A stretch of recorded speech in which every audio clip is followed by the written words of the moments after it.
ஒரு முதலமைச்சர் இப்படி ஒரு தப்பான கணக்கை போட்டு பார்த்தா வேடிக்கை இல்லையா? 2%, 3%, 4%ல எது மேலே 2%? 140 கோடி மக்கள் பிறந்த கை குழந்தைகளை முதற்கொண்டு கணக்கு போடுறாரு. பிறந்த கை குழந்தை இன்கம் டேக்ஸ் கட்டுதா? ஸ்கூலுக்கு போகிற பிள்ளைங்க இன்கம் டேக்ஸ் கட்டுதா? காலேஜில் படிக்கிற மாணவர் இன்கம் டேக்ஸ் கட்டுறாங்களா? உழைக்கிறவங்க, தொழிலாளர்கள், மக்கள், 100 நாள் வேலை திட்டத்துக்கு போகிறவங்க இவங்கெல்லாம் இன்கம் டேக்ஸ் கட்டிகிட்டு இருக்காங்களா? எதில் 2%, 3%ங்கிறாரு? அதை முதல்ல புரிஞ்சு அவர் பேசணும். இதெல்லாம் ஓப்பனாக வெளியில் பேசுகிறது நமக்கு தான் சங்கடமாக இருக்குது, தலைகுனிவாக இருக்குது.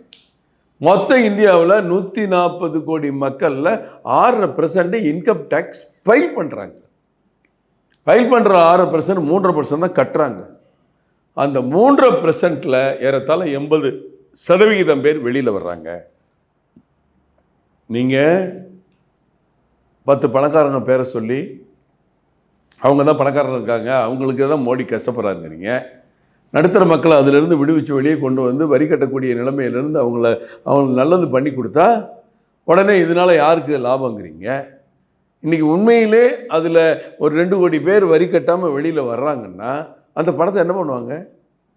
செலவழிப்பாங்க, டூர் போவாங்க, கோயிலுக்கு போவாங்க, ஜாமான் வாங்குவாங்க, பொருள் வாங்குவாங்க, நகை வாங்குவாங்க, ஒரு இடம் வாங்குவாங்க, ஒரு வீடு வாங்குவாங்க, அல்லது சேமித்து பேங்கில் வைப்பாங்க.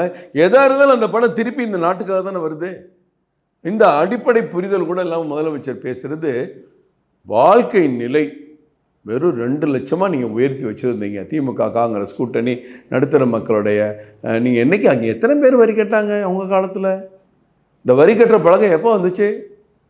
பாரத பிரதமர் நரேந்திர மோடியோட ஆட்சிக்கு பிறகு தானே 1% வரி கட்டுறவங்க 3% உயர்ந்தாங்க.